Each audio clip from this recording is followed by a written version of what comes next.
When buying or selling a home in Arizona, one of the most important documents you'll see is the BINSR, the Buyer Inspection Notice and Seller's Response.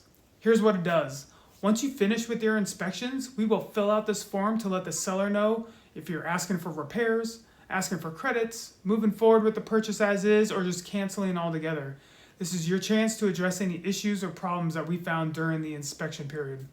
Then it's the seller's turn. They can agree, counter, or decline your requests. From there, you make the final call as to whether you want to move forward with the purchase or just cancel it altogether. This step is all about negotiation and making sure both sides are comfortable with each other's decisions. The BINSR is a key part of every Arizona real estate deal. It protects both buyers and sellers, and it can make or break the transaction.